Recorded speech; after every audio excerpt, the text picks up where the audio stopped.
నిరీక్షణ న్యూస్కు స్వాగతం. నేను మీ magic Raja. Dhruva homeo store and clinic, Markande colony, rainbow school line, Godavarikhani. Homeopathy వైద్య విధానం ద్వారా మానవ శరీరంలోని జీవశక్తిని ప్రేరేపించి హోమియోపతి వైద్య విధానం ద్వారా జబ్బులను నయం చేస్తూ శారీరక మానసిక సామర్థ్యాన్ని పెంచి ఆరోగ్యంగా ఉంచుతుంది. ధృవ హోమియో స్టోర్ అండ్ క్లినిక్. సింగరేణిలో జరుగుతున్న అవినీతి అక్రమాలపై కార్మికులు ప్రజలకు అవగాహన కల్పించేందుకు ఈ నెల 7న కాజీపల్లిలోని శ్రీమయి ఫంక్షన్ హాల్లో మాజీ మంత్రి టి హరీష్ రావు నేతృత్వంలో సింగరేణి పరిరక్షణ సదస్సు నిర్వహిస్తున్నట్లు టీబీజీకేఎస్ గౌరవాధ్యక్షులు మాజీ మంత్రి కొప్పుల ఈశ్వర్ తెలిపారు. టీబీజీకేఎస్ కార్యాలయంలో గురువారం జరిగిన మీడియా సమావేశంలో మాజీ ఎమ్మెల్యే కోరుకంటి చందర్, బీఆర్ఎస్ రాష్ట్ర వర్కింగ్ ప్రెసిడెంట్ మాదాసి రామ్మూర్తితో కలిసి ఆయన మాట్లాడారు. కాంగ్రెస్ ప్రభుత్వం ఏర్పడిన తర్వాత సింగరేణిలో అవినీతి కుంభకోణాలు పెరిగి సంస్థను నిర్వీర్యం చేసి ప్రైవేటీకరణ దిశగా తీసుకెళ్తోందని ఆరోపించారు.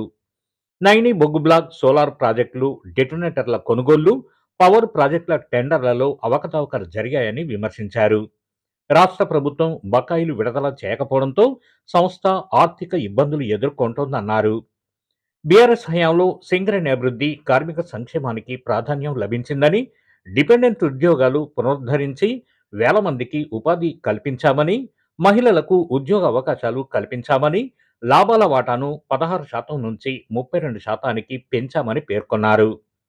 కాంగ్రెస్ హటావో, సింగరేణి బచావో నినాదంతో నిర్వహిస్తున్న ఈ సదస్సుకు కార్మికులు, కార్మిక కుటుంబాలు, ప్రజలు భారీ సంఖ్యలో హాజరై విజయవంతం చేయాలని పిలుపునిచ్చారు. ఇంకా ఈ సమావేశంలో టీబీజీకేఎస్ కేంద్ర కోశాధికారి చెల్పూరి సతీష్, రామగుండం డివిజన్ 1 కార్యదర్శి పల్లె సురేందర్, బీఆర్ఎస్ పార్టీ రాష్ట్ర నాయకులు నడిపెల్లి మురళీధర్రావు, బొడ్డు రవీందర్, కార్పొరేటర్ మేకల సమ్మయ్య, నాయకులు చింటూ, చిరంజీవి, పిట్ సెక్రటరీలు వాసర్ల జోసెఫ్, రోడ్ల సంపత్, రెహమాన్, పులిపాక శంకర్, వేణు, సతీష్, రాజు తదితరులు పాల్గొన్నారు. సింగరేణి సంస్థలో జరుగుతున్నటువంటి అనేక అవినీతి కుంభకోణాలకు వ్యతిరేకంగా ఈరోజు తెలంగాణ బొగ్గుగని కార్మిక సంఘం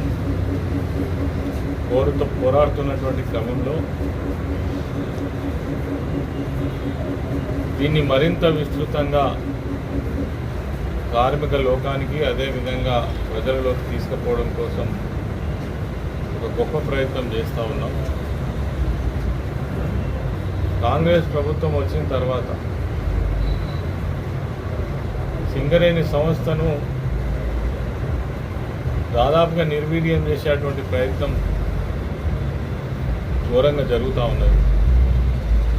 అనేక కుంభకోణాలు, అనేక అవినీతి ఆరోపణలు, అదేవిధంగా సింగరేణి సంస్థను ఒక జేబు సంస్థలాగా, ఏటీఎం లాగా ఈ ప్రభుత్వం వాడుతూ ఉన్నది. ఒకవైపేమో వేలాది కోట్ల రూపాయల డబ్బులు రాష్ట్ర ప్రభుత్వం నుంచి రావాల్సి ఉన్నప్పటికీ కూడా వాటిని రిలీజ్ చేయకుండా గతంలో మిగులు బడ్జెట్ అంటే ఓడి దాదాపు 3-4 వేల కోట్ల ఓడి ఉన్నటువంటి సింగరేణి సంస్థ ఈరోజు ఓడి తీసుకొచ్చి కార్మికులకు జీతాలు ఇచ్చేటువంటి పరిస్థితికి నెట్టబడ్డది. దీనికి కారణం ఒకటే, పూర్తి స్థాయిలో ఈ సంస్థను సర్వనాశనం చేసి ప్రైవేటు వ్యక్తులకు, సంస్థలకు అప్పజెప్పేటువంటి కుట్రలో భాగంగానే కాంగ్రెస్ ప్రభుత్వం, ముఖ్యమంత్రి రేవంత్ రెడ్డి గారు, అదేవిధంగా బట్టి విక్రమార్క మన రాష్ట్రంలో ఉప ముఖ్యమంత్రిగా కోల్ మైన్స్కు బాధ్యత వహిస్తున్నటువంటి నాయకునిగా వీటిని పూర్తి స్థాయిలో సర్వనాశనం చేసేటువంటి కంకణం కట్టుకున్నట్టుగా మనకు కనబడతా ఉన్నది. ఇప్పటికే మనకు తెలుసు, గౌరవనీయులు మా నాయకులు హరీష్ రావు గారు శాసనసభ వేదికగా కావచ్చు, ప్రజా వేదికల ద్వారా కావచ్చు, ఇప్పటికే ఈ సింగరేణి సంస్థలో జరిగేటువంటి అనేక కుంభకోణాలను వెలికి తీసి ప్రజల ముందర పెట్టడం జరిగింది. వాటికి సమాధానం చెప్పకుండా తిరిగి ఎదురుదాడి చేయడమే తప్ప, తప్పించుకుపోవడమే తప్ప వాటికి ప్రజాక్షేత్రంలో సమాధానం చెప్పాలి అనేటువంటి విధానం అయితే ఈ ప్రభుత్వంలో కనబడలేదు. మనకు నైని బొగ్గు బ్లాక్ అనేటువంటిది ఒక పెద్ద ఉదాహరణ. స్వయంగా ముఖ్యమంత్రి బావమరిదికే కట్టబెట్టాలనేటువంటి ప్రయత్నంలో భాగంగానే ఎన్నడూ లేనటువంటి సైట్ విజిట్ అనేటువంటి సర్టిఫికెట్ పెట్టి వాళ్ళకు కావాల్సిన వాళ్ళకే ఈ టెండర్ ఓబీ టెండర్లను కట్టబెట్టాలనే ఉద్దేశంతో ఈ సైట్ విజిట్ సర్టిఫికెట్ కూడా తీసుకువచ్చి ఏ విధంగా నైని బొగ్గు బ్లాక్ను ఒప్పజెప్పాలనో ఆ కుట్ర జరిగింది. ఇలా బీఆర్ఎస్ పార్టీ పోరాటం వల్లనే అది ఆగిపోవడం జరిగింది. ఒకటే ఒక ఉదాహరణ, బీఆర్ఎస్ ప్రభుత్వంలో కేసీఆర్ గారి నాయకత్వంలో ఈ సంస్థ మనుగడతో పాటు ఉత్పత్తిని పెంచడంతో పాటు అదేవిధంగా కార్మికుల యొక్క సంక్షేమాన్ని బ్రహ్మాండంగా పెంచినటువంటి నాయకుడు కేసీఆర్ గారు.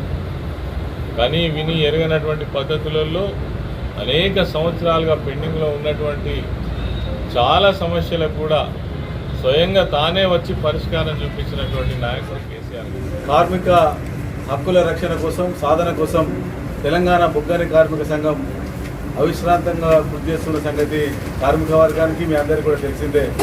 ఇవాళ 2014 నుండి బీఆర్ఎస్ పార్టీ గౌరవ పెద్దలు శ్రీ కేసీఆర్ గారి నేతృత్వంలో సింగరేణి సంస్థ పరిరక్షణకు ఏ రకమైనటువంటి చర్యలు తీసుకున్నారో మీ అందరికీ తెలిసిందే.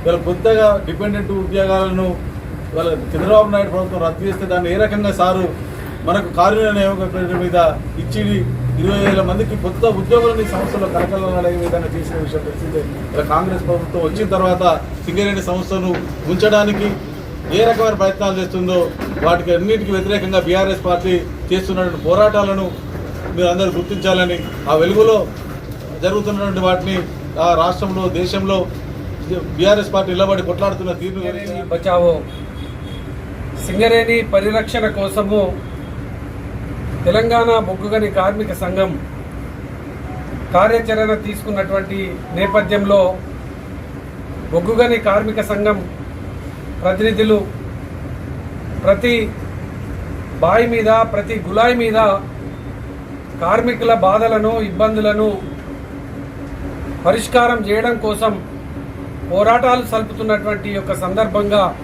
గౌరవనీయులు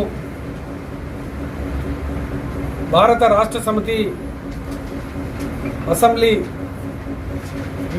మన డిప్యూటీ ఫ్లోర్ లీడర్ గారు తన్నీరు హరీష్ రావు గారు 7వ తారీఖు నాడు గోదావరికనికి ఈ యొక్క పరిరక్షణ సదస్సుకు వస్తున్నటువంటి సందర్భంగా రామగుండం నియోజకవర్గంలో ఉన్నటువంటి సంఘటిత, అసంఘటిత సకల రంగాలలో పనిచేసేటువంటి కార్మిక వర్గం అంతా కూడా ఈ యొక్క కాంగ్రెస్ చేస్తున్నటువంటి దుర్మార్గమైనటువంటి కార్మిక వ్యతిరేక విధానాలను వ్యతిరేకించడం కోసం సదస్సుకు హాజరు కావాలని ఈ సందర్భంగా కోరుతూ, కేసీఆర్ గారు తెలంగాణ రాష్ట్రం ఏర్పడ్డ తర్వాత డిపెండెంట్ ఉద్యోగాలను మన జన్మ హక్కు, మన సింగరేణి హక్కు అయినటువంటి ఈ యొక్క కారుణ్య నియామకాలు ఇస్తే చేస్తున్నటువంటి ఉద్యోగుల మీద, వారి మీద ఎంక్వైరీలు వేసి వాళ్ళ మీద విజిలెన్స్ ఎంక్వైరీల పేరిట దుర్మార్గమైనటువంటి చర్యలకు ఈ యొక్క కాంగ్రెస్ కోరుకున్నటువంటి నేపథ్యంలో ఎదిరించక తప్పదు, పోరాటం చేయక తప్పదు. కార్మిక హక్కులు అప్పుడే మనకు వస్తాయి కాబట్టి తప్పకుండా ఈ యొక్క సదస్సును విజయవంతం చేయడం కోసం, ఈ ఉద్యమ కార్యాచరణలో పాల్గొనడం కోసం ప్రతి ఒక్కరు కూడా ముందుకు రావాలని సందర్భంగా సదస్సును విజయవంతం చేయాలని విజ్ఞప్తి చేస్తాం. మన నిరీక్షణ న్యూస్ను వాచ్ చేయండి, లైక్ చేయండి, సబ్స్క్రైబ్ చేయండి, మీ మిత్రులకు షేర్ చేయండి.